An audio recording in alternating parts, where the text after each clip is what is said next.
Afternoon there, evening here. It's nice to see everyone. Welcome back, or welcome to our second lecture in our series. I'll just make one little addendum that, yes, I'm going to spend the summer. I usually spend my summer writing, but in Michigan, I don't need to. It's really never hot enough to not to be able to sit outside. So I take my laptop, I go sit at the playground park near my house, and I write outside. That's what we do here in the summer. Unless it's super, super hot, but for most days, that's what I'm doing. And and I am working on 2 books this summer. For me, these will be books 4 and 5. The one I just published in November was number 3. So yeah, that's the life of an academic. No complaints.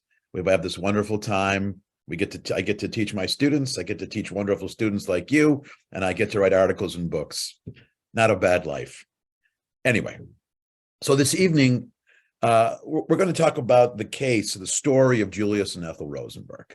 So I think this is an episode in American Jewish history, in American history, in 20th century history, post-war history, which is pretty familiar to most of us. I think Julius and Ethel Rosenberg, we all know the short version of the story. The short version of the story, this is a Jewish couple who at the beginning of the 1950s, in 1950 and 1951, they were arrested and convicted as communist spies of selling military secrets to the Soviet Union, and they were eventually executed for these crimes. But that's the short version of the story. There's a much larger story around it, and I think the story is beyond what happened to Julius and Ethel Rosenberg, who they were and their own involvement in this, and how guilty or innocent they were, especially in the case of Ethel Rosenberg. This story is a larger window into 20th century American history, and especially in what it meant to be Jewish in America after the Second World War, and especially during those very difficult years of the McCarthy era. So I think that might be because this story involves 2 accused and then convicted Jewish communists.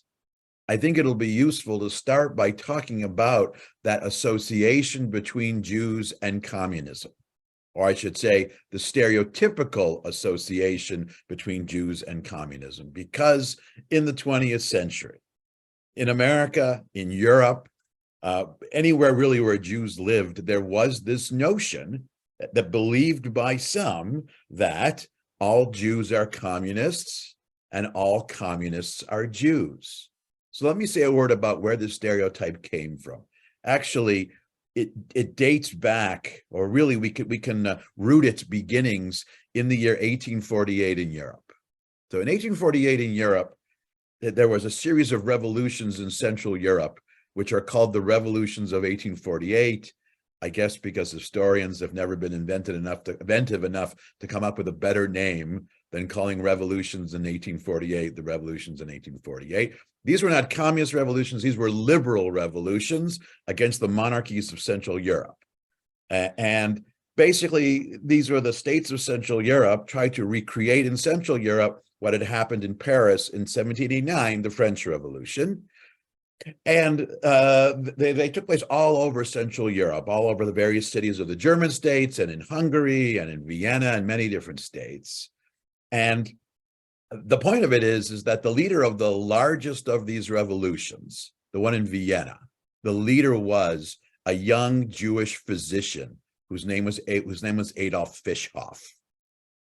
Fischhoff was the leader of the largest of these revolutions. Now remember, liberal doesn't seem that radical to us today, but in 1848, there were people who saw liberalism the way we see communism. It was a radical ideology. Now, because the leader of the largest of these revolutions was Jewish, from these revolutions, there emerged a stereotype: all Jews are revolutionaries, and all revolutionaries are Jews. Now, here's the interesting part. These revolutions did not succeed. They were defeated because the powers that be in Central Europe were able to marshal their armies and defeat them. And they were able to do that in no small part because of the support and financing of a single Jewish family, the Rothschilds.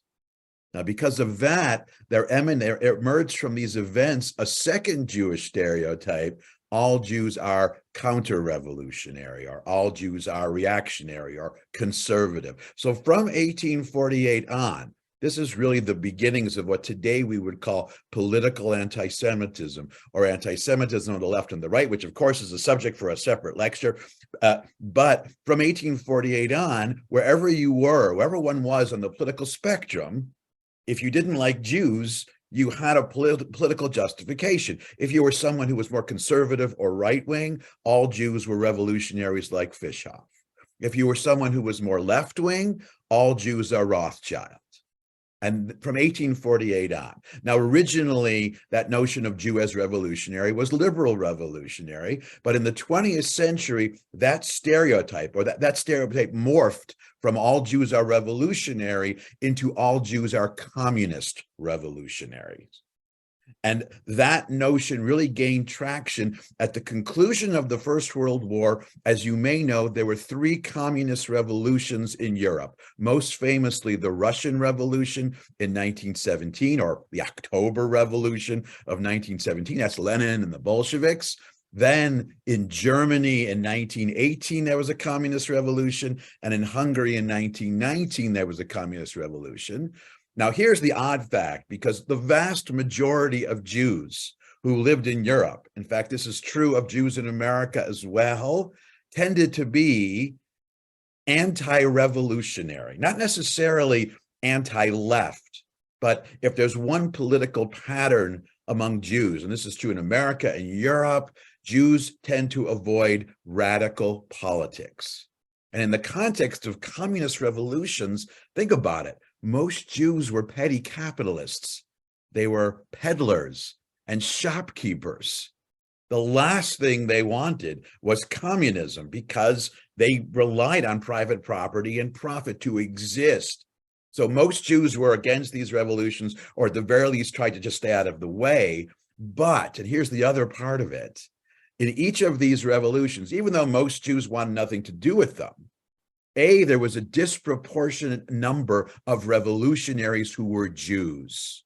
In other words, if the percentage of Jews in the population was 5%, 15 or 20% of those actively involved in the revolution were Jewish.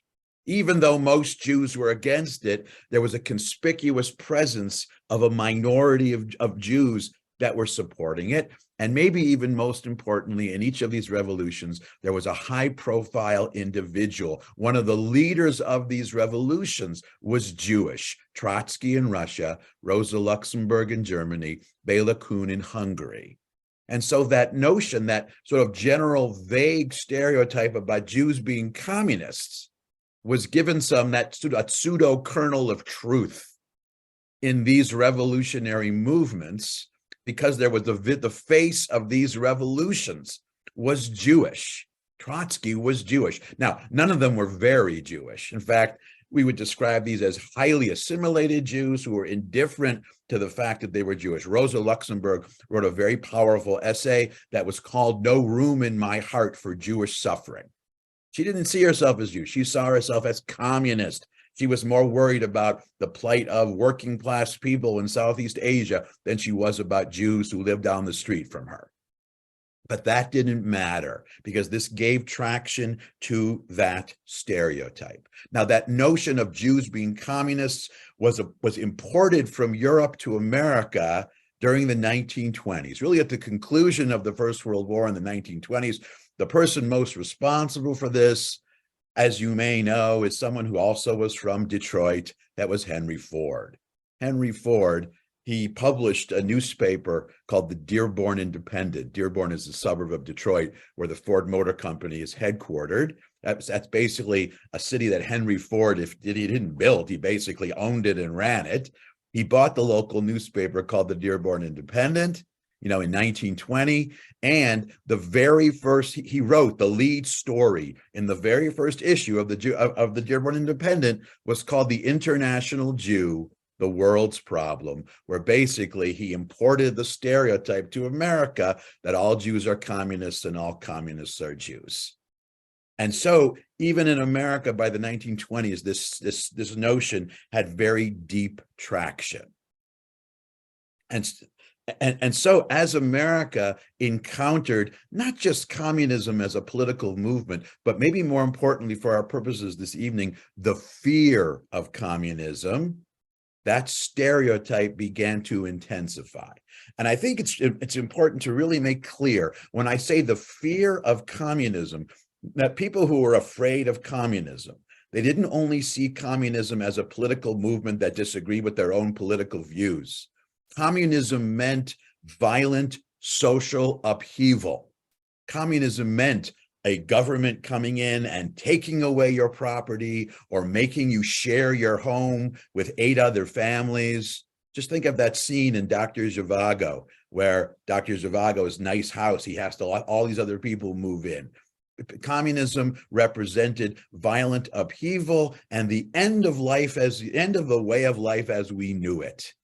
And people saw Jews as agents of this very much feared change, this dreaded change. So there was this background, there was this context in which people were prepared to see Jews as communists. So I want that to be clear from the outset. There were Jews who were communists. You know, one of the signature things that Jews do in America is become American. So there's really nothing anomalous that Jews are doing. Yes, of course, there were Jews who were communists because there were some Americans who were communist, but it looked very conspicuous. Not to mention, New York City was a center of communist agitation and communist thought. And so, you know, New York City had a very Jewish image, obviously. Okay, Hollywood is another example. Hollywood was seen as very Jewish. Hollywood was seen as very communist. That's an example of that stereotype resonating in this way. And so in this sense, the suspicion of 2 Jews as being communist spies and the arrest of 2 Jews, whether it didn't come as a surprise, it wasn't a shock to anybody. Even those who didn't think all Jews were communists knew some Jews were communists. I guess what I'm saying is the fact that they were suspected in the first place, that's something definitely going with the current, not against the current. It wasn't that much of a surprise. That doesn't justify it, but it does explain how it's possible for these 2 people to be suspected, arrested, convicted. Okay. So what can we say about these 2 individuals, about Julius and Ethel Rosenberg? You know, almost all of the Jewish characters, the Jews involved in this story, Julius and Ethel Rosenberg, some of their accomplices, the judge who tried the case, the prosecutor who tried them, the defense attorney, everyone were part of the same generation of Jews. They were all second-generation Jewish immigrants. Many were raised in New York City or some other large city. They were born of immigrant parents. They moved up from the working class to the middle class. They got some education. And Julius Rosenberg, and here's the difference between Julius and Ethel. In the 1920s, as Julius Rosenberg is coming of age as a young man, he got involved in leftist politics. He was someone who joined communist organizations. Now, he wasn't necessarily advocating for revolution. He didn't necessarily want to turn the United States into the Soviet Union, but he was attracted to certain ideas. He was attracted to ideas about income equality. He was attracted to ideas about, everyone, no one being left out, having a social safety net, some of these basic ideas, keeping in mind that 1920s America, this is the point when the progressive agenda of President Woodrow Wilson was basically being dismantled by President Harding, by President Coolidge, by President Hoover, and a very conservative Congress. So there was a lot of concern about the have-nots of society that, what are we going to do if we need money, if we lose our job? Julius Rosenberg was part of that generation. And for him, but the certain ideas of communism, I would say the ideas of communism apart from the violent upheaval, in political terms, we call this Bernsteinism, because Edward Bernstein was a European Jewish socialist who advocated change working within the system. Basically, he was in favor of trade unions, but not violent upheaval. Those are the aspects of communism that Julius Rosenberg was attracted to. And so for someone like Julius Rosenberg, when he heard about the American dream, he was part of a coterie, part of a group of people who saw this American dream being presented to his immigrant parents, to other Jews who were arriving, to Jews who were struggling to make a living. And he just had a sense that this American dream was just running right by him. In other words, he was someone who came to believe that while the American dream is something attainable by some people, it certainly wasn't attainable by all. And this wasn't for him only a question of rich and poor. This was also a question of white versus minority. When he became more politically active, one of the causes, apart from joining the Young Communist League in the early 1930s, he also became someone who supported a group known as the Scottsboro Boys. Now, the Scottsboro Boys was the name given to 9 African-American young men who were put on trial, allegedly for assaulting and raping several white women. And this was your quintessential sham trial. Everything was just cooked up. And they this was a travesty of justice at a time when Black people couldn't get a fair trial. That was another issue that resonated him. The point being is that Julius Rosenberg, he was someone who saw a kind of inconsistency between what America was supposed to be and what America was becoming in the 1920s and the 1930s, keeping in mind that in the 1930s, 25% of the country was unemployed. And this is before we had anything like unemployment insurance. There was just widespread poverty. There was widespread middle class poverty. Julius Rosenberg was someone who was saying something drastically needs to change. Now, he and Ethel married at the end of the 1930s. They agreed on some of it. She was never as politically active or politically engaged as he was. She agreed with some of it. She definitely was left wing, but he was certainly more involved. And he also became more deeply involved. Well, not only in agitating for communist ideas, but eventually he was someone who came to see the Soviet Union not as necessarily an evil empire, keeping in mind that today, looking back, we have a pretty clear understanding of who Stalin was. We know when you know the whole Stalin story, not only do you know that he was awful, but we also know how early he was awful. But in the 1920s and the 1930s, this is before Stalin started. This is before he started slaughtering Ukrainians. It's before he started purging people. Stalin actually looked like someone who really believed in the ideas of Lenin and Trotsky. It's like if you read Animal Farm, but you hadn't read the end yet. We don't know that Napoleon was just awful until we get toward the end. So Stalin and the Soviet Union and their promise of communism. And for someone like Julius Rosenberg, he didn't see a threat. He saw a promise. He saw the possibilities of communism in America as a possibility to give people a better life. If you remember the movie Reds, I think around 1980, where Warren Beatty plays the communist agitator Jack Reed, and Eugene O'Neill is also involved in it, and Diane Keaton, I always forget her character's name. These were people who generally believed that America was sick and needed an antidote, and that communism might be one of the antidotes. So that's kind of the background. Keeping in mind also that during the Second World War, the Soviet Union was not an adversary. This is before the Cold War. The Soviet Union was America's ally against Hitler. And so if Hitler was the bad guy, someone fighting against Hitler is in simple logic, was the good guy. So Stalin and Hitler were not the same. Now later, we learned that they kind of were more similar than they were different. But remember, Julius Rosenberg didn't have the benefit of that hindsight. The world he was growing up in was a world in which communism, even if it meant some social upheaval, promised a better life for a lot of people who were really, really struggling. And so, he during the Second World War, He was involved in the military, as he had a scientific and engineering training, along with the man who eventually became his brother-in-law, David Greenglass. They were involved in they had connections. They were adjacent to the intelligence community of the United States. They were his future brother-in-law was involved tangentially with the Manhattan Project. They were privy to military secrets in their role in the U.S. military.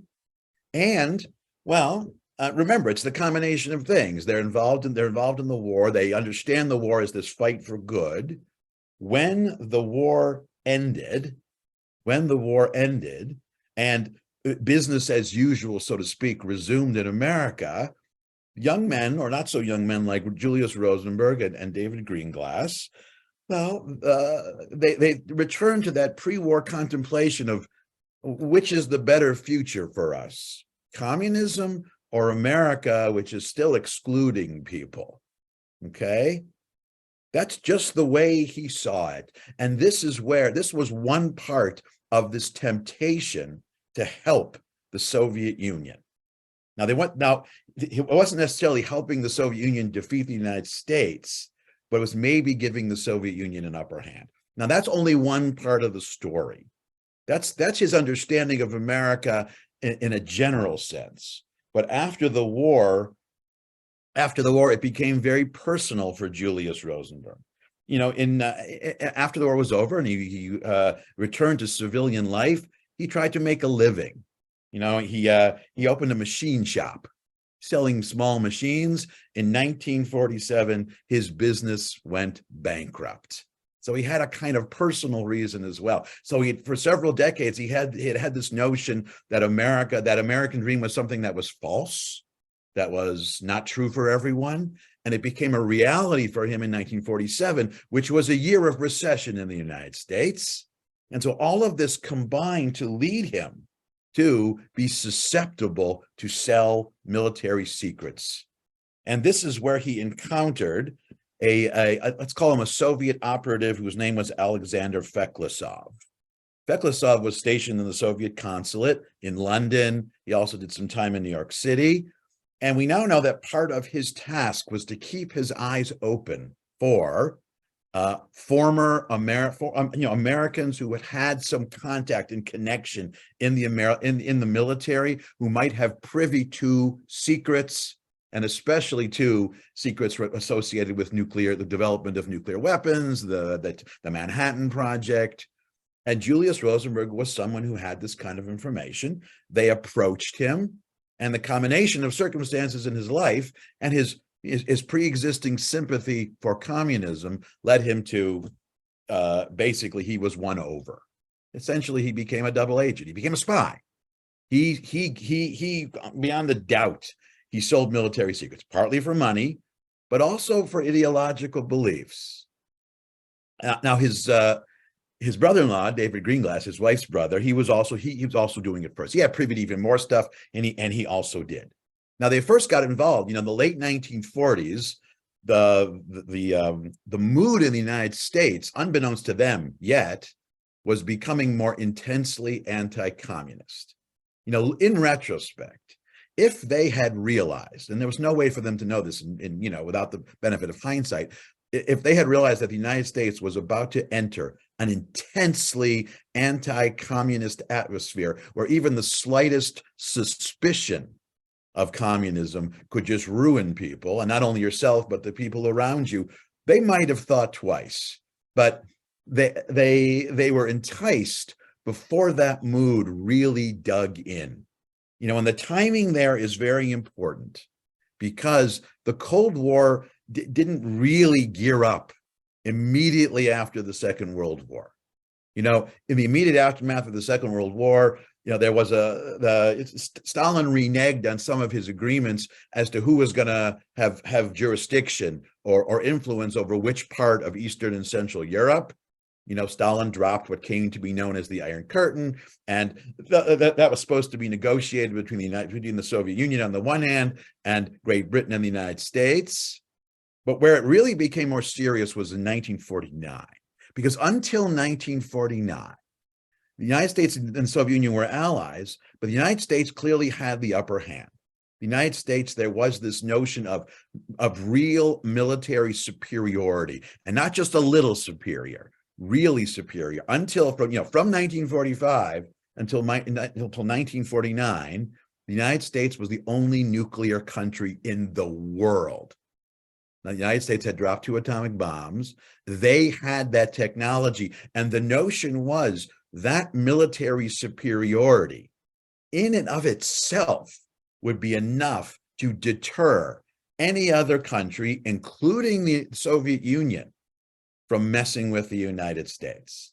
Ditto, when China became communist, that was also kind of a disappointment. There were a lot of Americans who had hoped China would become a Western-style democracy, but it didn't matter, because as long as the United States had this monopoly on atomic weapons, everything would sort of be kept in check. That was the source of stability. But then in 1949, the Soviet Union became a nuclear power as well.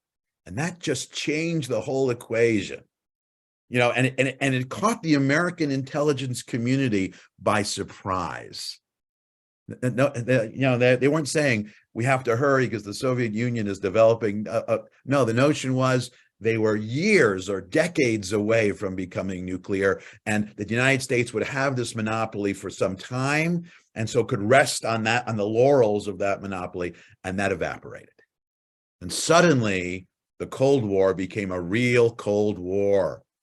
It became something much more menacing. It wasn't only about borders and territory.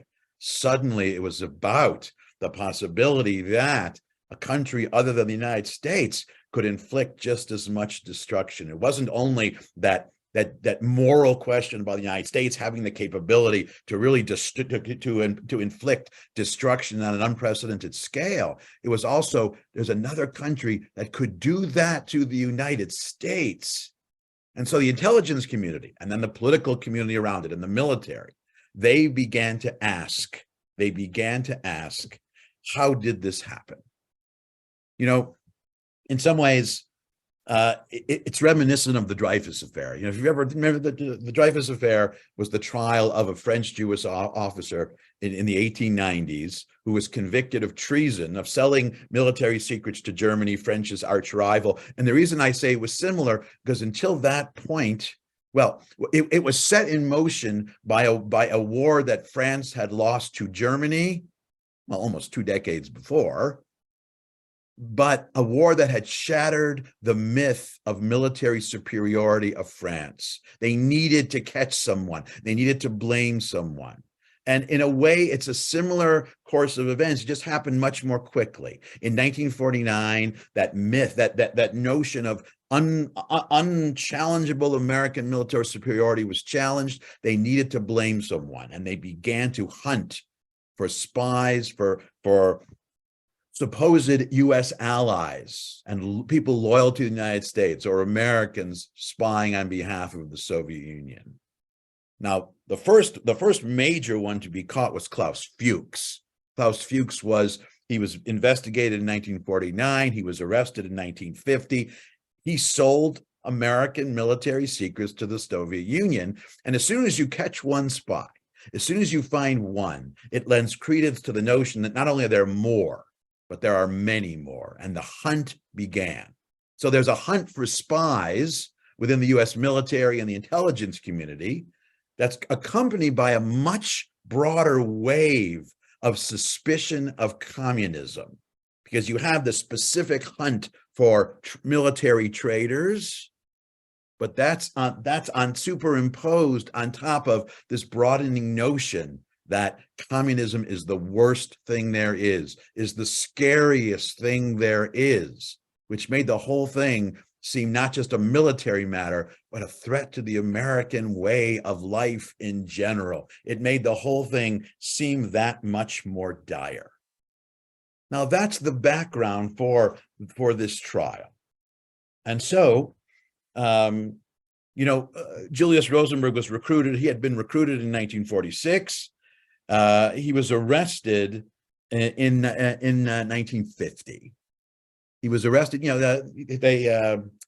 They they got a search warrant. They came to his house. He was shaving. They invested. They found evidence. They found documents. And he and Ethel Rosenberg were arrested and they were brought to trial. Now, I think it's worth noting, I hope you've gotten a sense. This became immediately a very high profile trial in the same way that the trials of other individuals suspected or convicted of spying, like Alger Hiss, Klaus Fuchs, were very high profile events because the situation, the context was just ripe, not just for this to be trials, but these to be seen as major events. And that's why in the front page of your handout, one of the things I listed for you was other high profile trials of the 20th century. When we think of the trial of the Rosenbergs, you see it in the context of other high-profile trials. And even though these other trials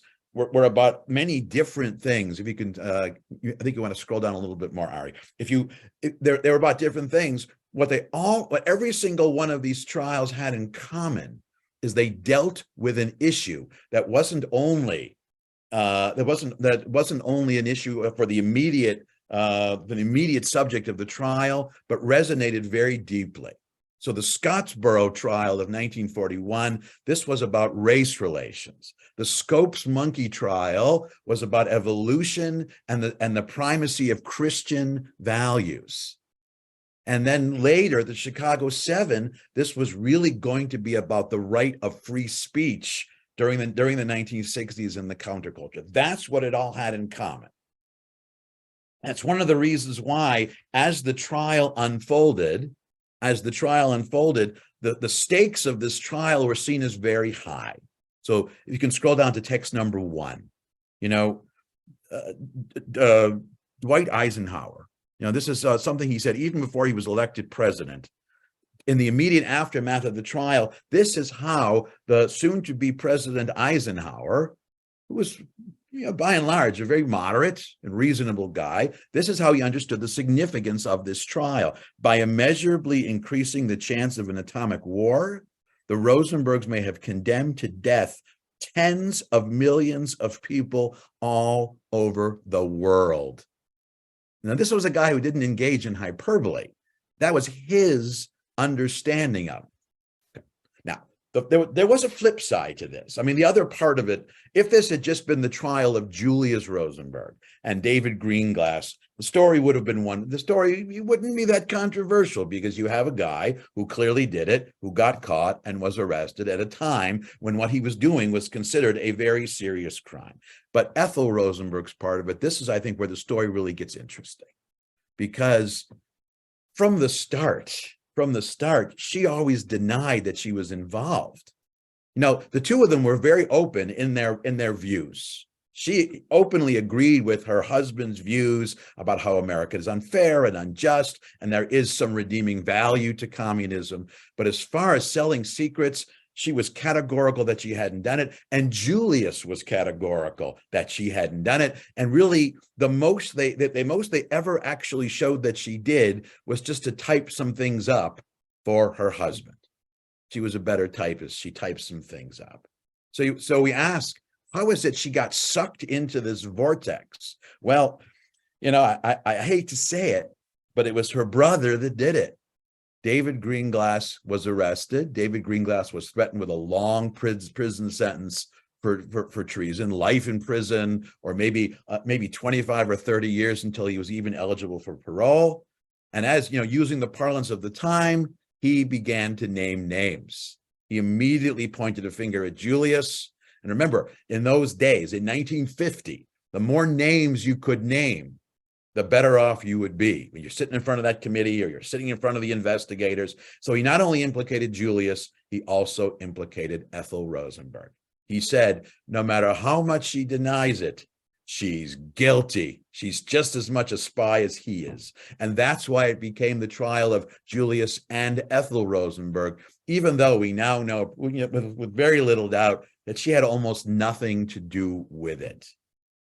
Once they were brought to trial, the trial proceeded pretty quickly, as trials go. It wasn't weeks, it took a few months. What's very interesting is, the principal prosecutors One was Irving Sapol. The other was Roy Cohn.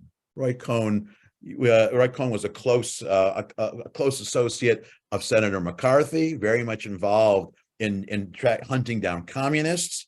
Later, also he became the attorney for the Trump family.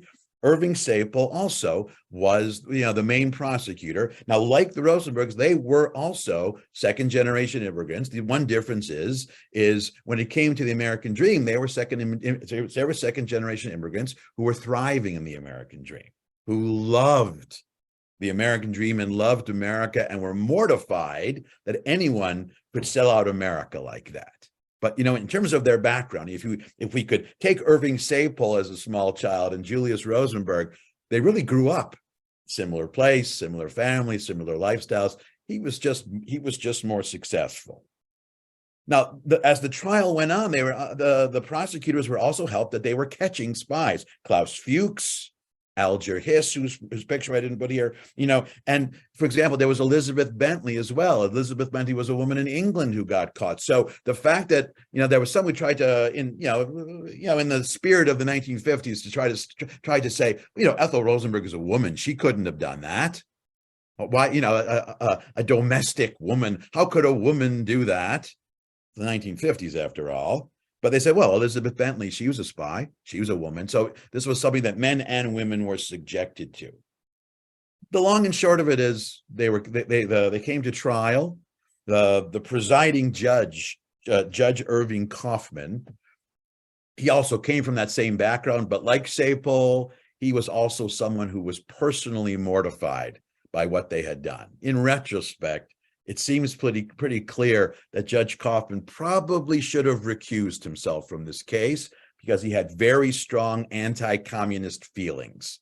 Now, one of the reasons that would have been difficult for him is if he had recused himself from this case, he would have immediately been suspected of being a communist, and he couldn't afford to do that. But he was very much intense. So they were convicted of treason, and he imposed the capital sentence. And he was also very outspoken. In many ways, he reiterated what Eisenhower had said about the significance of the case and the trial, but in much stronger terms. If you want to look at text number 6 on your handout. Sorry, Ari, we're going to jump around a little bit here. At text number 6, this is part of Judge Kaufman's statement, part of his statement accompanying the verdict. Now, the original verdict was in 1953. This is the final verdict after the appeals were denied and after the Supreme Court upheld it. And this is what he said. Quote, I consider your crime worse than murder. I believe your conduct in putting into the hands of the Russians the A-bomb years before our best scientists predicted Russia would perfect the bomb has already caused, in my opinion, communist aggression in Korea with the resultant casualties exceeding 50,000. So what Eisenhower had said in sort of abstract terms, he's quantifying it now. Remember, I also said that the conventional mentality was the Russians was going to take them a long time to do it. It's the Rosenbergs' fault, or spies like the Rosenbergs' fault, that the Russians were able to do this. Indeed, by your betrayal, you have undoubtedly altered the course of history to the disadvantage of our country. I feel that I must pass such sentence upon the principles in this diabolical conspiracy to destroy a God-fearing nation, which will demonstrate with finality that this nation's security must remain inviolate. Sorry for the typo. Love for their children dominated their lives. It was even greater than their love for their children. Okay, this is a very serious indictment. This wasn't just guilty of selling spies. He is basically saying your real crime is threatening to destroy America. He's speaking about them in almost apocalyptic terms, far more intensely than President Eisenhower had. Now, what can we say about the aftermath of it? I want to spend the last couple of minutes talking about the impact of all of this, because I think the trial itself, in a way, it didn't really end with the trial. It generated a massive and animated public debate about what all of this meant, not only for the Rosenbergs, not only for communism, not only for politics, but for American society in general. Now remember, this is the early 1950s. This is the point in American history where, first only among intellectuals, academics, in smaller circles, there's the beginning of a critique of American society, the concern that Julius Rosenberg had about the American dream. There are more and more people beginning to talk about it. Because remember, this is right before the civil rights movement, and then the counterculture movement and the anti-war movement. So let me just give you a couple of examples of some of the exchange of ideas about the significance of this, including one from Judge Kaufman himself. Because as we'll see in a moment, after this trial was over, he eventually changed his mind, which is very interesting. All right. So here's text number 2 from Ethel Rosenberg herself. At one point she was interviewed, and one of the comments she made, this is text number 2. She said, quote, the great democratic United States is proposing the savage destruction of a small, unoffending Jewish family. The Rosenbergs will be the victims of American fascism. Wow. This isn't only about convicting someone for treason or whatever. What she's saying is this suppressing of free thought, which is her understanding of what happened.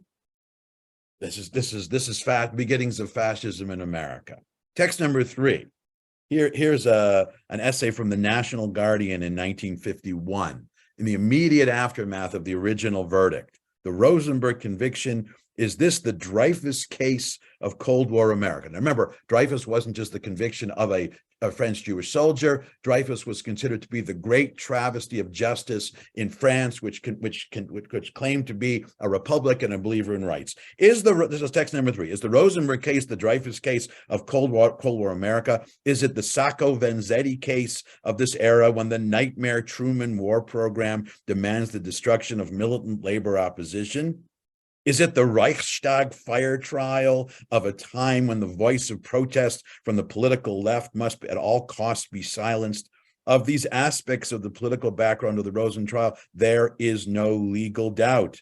Legal justification of the thesis that all communists, i.e., all advocates of socialism and peace, are traitors, knowing only loyalty to the Kremlin is being sought by the government at every means. Now, the National Guardian, I think you've probably properly gleaned, is to say the least, a left-leaning publication. But here is an indictment, not only of the conviction itself, but what it meant. This is a suppression of free speech, of the right to have a particular view, which is not what America is supposed to be about. Here's another one from a magazine called Jewish Life in 1952. Okay. Now, for those who don't know, during this, in the Nazi ghettos, the Jewish councils that were appointed to help the Nazis deal with Jews in the Nazi ghettos were called the Judenrat, the Jewish Council. Okay. Text number 4. The Judenrat in the ghettos was created, as the German titles imply, by the Nazis to further their interests in the Jewish community. Under present conditions in our country, you can see where this comparison is going, pro-fascist reaction is not yet capable of appointing Jewish Gauleiters. These were locals who were supporting Nazis in the ghetto on a broad scale. However, we are witnessing a new development, different from the ghetto Judenrat, in that Jewish leaders are themselves assuming the function of the Judenrat, serving the interests of growing fascism as agents within the Jewish community. Here, the disbelief is, can't believe that there are actually Jews in America who are supporting the conviction, the arrest, conviction, and even the execution of the Rosenbergs, right? I'll give you one more. Text number 5. This one comes from Commentary magazine, which is a bit more conservative. And this comes from a historian named Lucy Davidovitz, who was one of the leading historians, one of the first really to write about the Holocaust in a systematic way. And this is an essay she wrote in 1952, where she's pondering not just the Rosenberg case as a reflection of America, but what does it mean for Jews and anti-Semitism in America? Okay. And as I read this, keep in mind the current debate we have between left-wing and right-wing anti-Semitism, or the notion that there are both. All right, quote, Text number 5. Communism leads inevitably to anti-Semitism, and the Truman administration, by resisting the march of world communism, must therefore develop into a fascist regime. Now, she's quoting that. People say that. It is obvious that the communists, by such propaganda, aim to enlist Jews in defense of communists and their interests. But it is equally obvious, or should be, that the communists are also engaged in an insidious campaign, which, if it succeeded, could only serve to establish guilt by false association. Because a spy or a communist is a Jew, the communists proclaim that all Jews are collectively involved. More, the communists take it upon themselves to make this involvement a reality so far as their powers permit. What Davidowitz is arguing is the exact opposite of what everyone else is thinking. This isn't Jews being the victims of some kind of neo-fascism in America. This is Jews being victimized by communists who are trying to implicate Jews or create a sense that the Rosenbergs were implicated falsely to discredit opposition to communism. The point being is that in the immediate aftermath and subsequently, there was a kind of confusion about it. There are very different views as to what this meant and as to whether or not it was something acceptable or not acceptable. Now it's clear in the atmosphere of the McCarthy area and the fear of communism, that made it easier to see the execution of the Rosenbergs as a necessary evil. Okay, there is one last point I want to make here, and then we can have some questions. I think when we look at it in a larger sense, the biggest, when I look at the Rosenberg trial, given how deeply entrenched that stereotype about Jews being communists was since the beginning of the 20th century, and in America since the 1920s, and given how intense the fear of communism was in the 1950s, I find it remarkable, not only for what did happen, for what didn't happen. Because in the aftermath of the Rosenbergs, 2 Jews being convicted as communist spies, there was no massive response or retribution against the American Jewish community, against American Jewry. I would suggest that if this had happened in the 1920s, there might have been a pogrom in this country. That didn't happen. Now, it doesn't mean there was no anti-Semitism. Of course there was. Anti-Semitism is endemic. It doesn't need that much stimulation. But there was no massive response. Now, that's true for that we can explain, I think, in 2 ways. First of all, by the 1950s, American Jews had become mainstream enough that they weren't seen as much as being dangerous outsiders as they were in the 1920s. In the 1920s, the anti-Semitism of people like Henry Ford was driven in no small part by xenophobia. But Jews were not seen as being so foreign anymore in the 1950s. It was a little bit different. This is also to the point where Jews are being seen more and more as white, as part of mainstream white America, and it's easier when you're dealing with people who aren't white to suspect them of the worst possible crimes. So the racial component was not there, but less prominent for both of those reasons. But still, I think it's important to note that in the longer term, it did have a rippling effect. As I mentioned, Judge Kaufman himself, after issuing that verdict, he had a kind of personal reckoning. From that moment on in his career on the bench, and there's a brand new biography of Judge Kaufman that just came out, I think, a few months ago. From that moment on, he sided in his decisions almost consistently with liberal and progressive sides of decisions. He supported civil rights activists. He supported members of the counterculture, the anti-war movement. It kind of had a real impact on him. You know, and at the end of his life, he kind of looked back almost with regret. Look at the last text. It's text number 9, but it's not numbered. The very last one. This is something that Judge Kaufman said later in his life, 20 years after his verdict. He said, quote, "To compel a person to speak what is not in his mind offends the very principles of tolerance and understanding, which for so long have been the foundation of our great land. Now, the implication of what he was saying is that the Rosenbergs were being denied. Certainly, Ethel Rosenberg was being persecuted simply for having a particular point of view, which subsequently he found to be reprehensible. He never came out and said, I regret making this decision, but every decision he made afterwards certainly seems to suggest it. So where does it leave us with the Rosenberg trial?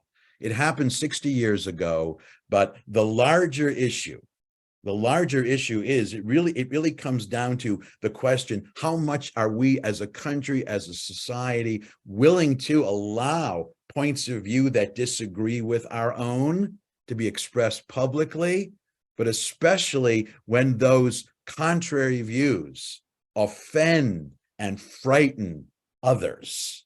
Because the real, free speech in its purest form means someone standing on a hill, yelling something that makes your blood boil is allowed to say that. That's what free speech means. Rosenberg's, it was a bit of a problem. Now, it also suggests that there is a line. It's one thing to be able to speak freely, but if you are convicted of putting the country and people in danger, that's a different story. So really, as we look back on the trial, we have the easily understandable arrest and conviction and even execution of Julius Rosenberg, but the much more problematic arrest, conviction, and execution of Ethel Rosenberg. Thank you. Thank you very much. Thank you so much for taking us back to that part of history.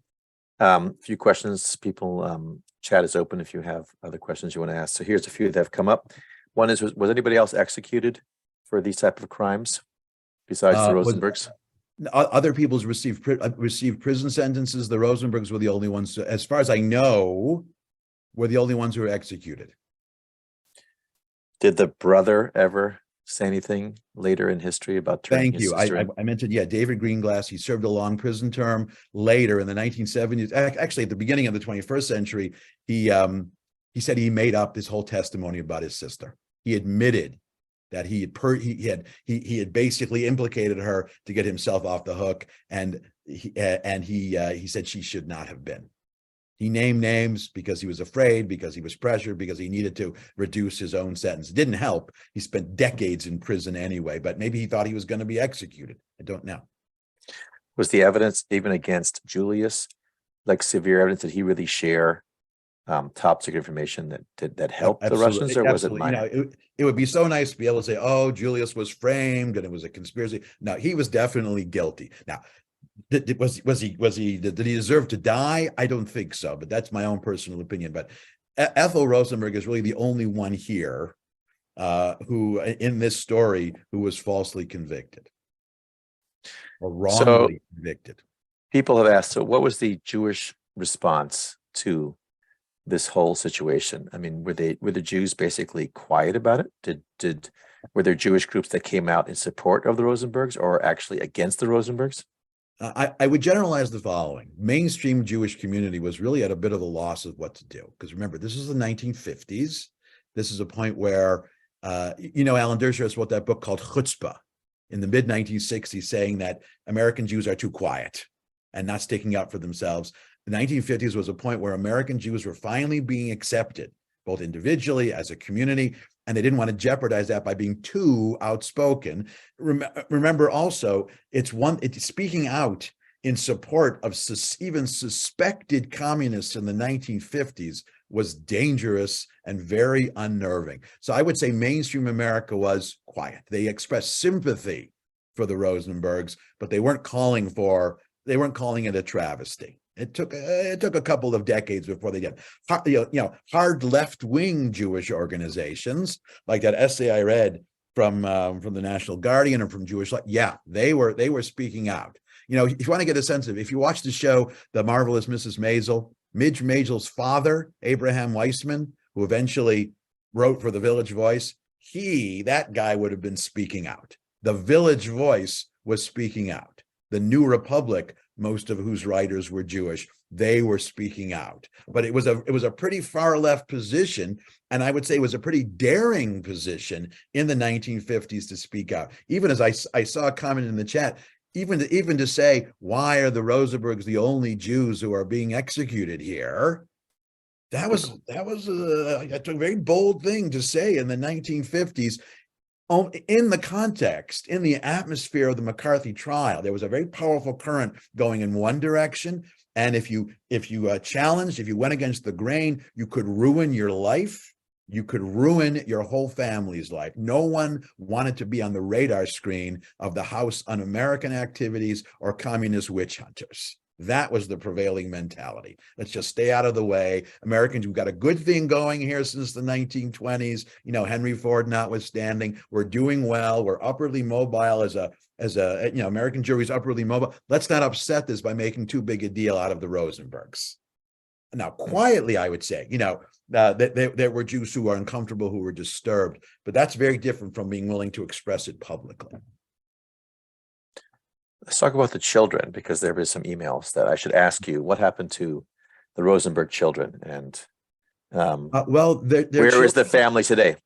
The children spent a good part of their life. I mean, they were very much, certainly with the mother. They were just mortified that she was arrested. I think they had an understanding that the father was guilty of treason.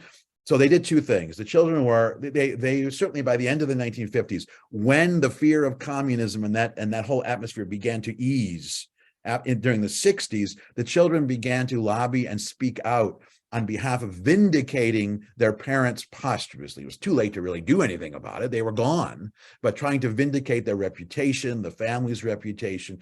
And Julius, they were saying, yes, he did this, but he still shouldn't have been executed. I mean, they were making an anti-capital punishment argument, and they were making there wasn't a whole string of communists being executed. Why not just imprison him? And for the mother, they were the first really to demand people to recognize that she was innocent entirely. To me, the biggest mystery is the brother. As scared as I was, I couldn't hand my sister over like that. I don't know if there was dysfunction between them or he was just afraid, but I always imagine, how do you live that down? You send your sister to jail and she gets executed? I don't know. But the children, they spent a good part of their life, for years, trying to not exonerate, but vindicate their reputations and to exonerate the mother. So I think we're out of time. Can you give us a preview for next week's class in the series? Yeah, next week we're going to shift gears from America to Israel, and we're going to talk about probably the most, I want to say the most well-known Israeli spy or agent of the Mossad, whose name was Eli Cohen. Eli Cohen, the book written about him was called Our Man in Damascus. So as Jewish spies go, this is a very different context, because so far we've talked about American Jews who were spying in America, one on behalf of the American government, one against the American government, but as an American context. The Israeli context is very different. In some ways, it's a more straightforward story, of heroism. But Eli Cohen himself was an interesting person. He wasn't a professional soldier. He really just wanted to get involved, to do what he could to support the state. And he went undercover in Damascus at a time when Damascus was probably the most antagonistic place, along with Cairo. They were the most antagonistic places in the Middle East. And he was able to extract some indispensable military intelligence. That they made a TV miniseries about Eli Cohen. He's played by Sacha Baron Cohen. But this is not Sacha Baron Cohen being Borat. This is Sacha Baron Cohen being Eli Cohen. Plays him pretty well. Great. And then we come back to Spies in the United States with Jonathan Pollard. So, in 2 weeks, we're going to come back to Pollard. We're going to use what we've learned about Moe Berg and the Rosenbergs and Eli Cohen to try to take a good look at the very controversial Jonathan Pollard case in 2 weeks. Right. And if you look at your chats, people have been chatting about the kids who were adopted by the Mearpols, got involved in politics, and I guess live in Western Massachusetts. So, if you're from the Boston or Massachusetts area, then you're connected to the story that we just spent an hour learning. It's interesting because they take an active interest, but they don't want to be too closely associated with as these Rosenbergs, but because they want to live normal lives. but they also feel very strongly about acting on behalf of their parents. They didn't run from it, to their great credit, I think. Okay, everybody, thank you so much. Looking forward to seeing you this week. And we'll have a nice follow-up to this program with lots of more information. And I'll try to find the book about the judge to share. Take care, be safe, and keep learning about history. See you next week. I week. want to repeat this stuff. Thank you. Thank you, Professor Lupovitch. Take care, everybody. Everyone. See you next week. Happy Sunday. Bye-bye. Happy June.